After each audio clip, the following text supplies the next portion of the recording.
The story of Black History Month begins in Chicago during the summer of 1915. An alumnus of the University of Chicago with many friends in the city, Carter G. Woodson traveled from Washington, D.C. to participate in a national celebration of the 50th anniversary of emancipation sponsored by the state of Illinois. Thousands of African Americans traveled from across the country to see exhibits highlighting the progress their people had made since the destruction of slavery. Awarded a doctorate in Harvard 3 years earlier, Woodson joined the other exhibitors with a Black history display. Despite being held at the Coliseum, the site of the 1912 Republican Convention, an overflow crowd of 6,000 to 12,000 waited outside for their turn to view the exhibits. Inspired by the 3-week celebration, Woodson decided to form an organization to promote the scientific study of Black life and history before leaving town. On September 9th, Woodson met at the Wabash YMCA with A.L. Jackson and 3 others and formed the Association for the Study of Negro Life and History, otherwise known as the ASNLH. He hoped that others would popularize the findings that he and other Black intellectuals would publish in the Journal of Negro History, which he established in 1916. As early as 1920, Woodson urged Black civic organizations to promote the achievements that researchers were uncovering.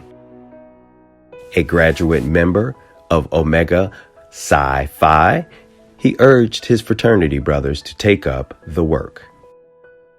In 1924, they responded with the creation of the Negro History and Literature Week, which they renamed Negro Achievement Week. Their outreach was significant, but Woodson desired greater impact as he told an audience of Hampton Institute students, "We are going back to that beautiful history, and it is going to inspire us to greater achievements." In 1925, he decided that the association had to shoulder the responsibility. Going forward, it would both create and popularize knowledge about the Black past. He sent out a press release announcing Negro History Week in February 1926. Woodson chose February for reasons of tradition and reform. It is commonly said that Woodson selected February to encompass the birthdays of 2 great Americans who played a prominent role in shaping Black history, namely Abraham Lincoln and Frederick Douglass, whose birthdays are the 12th and the 14th, respectively. More importantly, he chose them for reasons of tradition.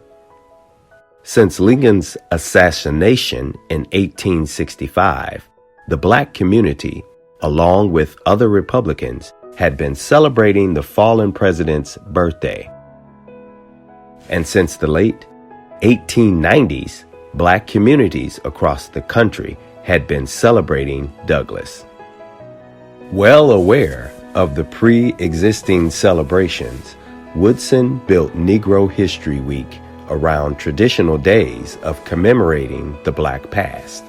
He was asking the public to extend their study of Black history, not to create a new tradition. In doing so, he increased his chances for success.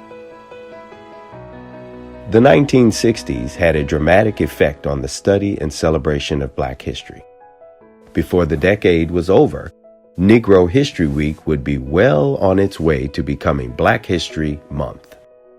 The shift to a month-long celebration began even before Dr. Woodson's death. As early as 1940s, Blacks in West Virginia, a state where Woodson often spoke, began to celebrate February as Negro History Month. In Chicago, a now forgotten cultural activist Frederick H. Hammurabi started celebrating Negro History Month in the mid-1960s. Having taken an African name in the 1930s, he used his cultural center, the House of Knowledge, to fuse African consciousness with the study of the Black past. By the late 1960s, as young blacks on college campuses become increasingly conscious of links with Africa, Black History Month replaced Negro History Week at a quickening pace. Within the association, younger intellectuals, part of the awakening, prodded Woodson's organization to change with the times. They succeeded. In 1976, 50 years after the first celebration, the association used its influence to institutionalize the shifts from a week to a month and from Negro history to Black history. Since the mid-1970s, every American president, Democrat and Republican, has issued proclamations endorsing the association's annual theme. What Carter G. Woodson would say about the continued celebrations is unknown, but he would smile on all honest efforts to make Black history a field of serious study and provide the public with thoughtful celebration.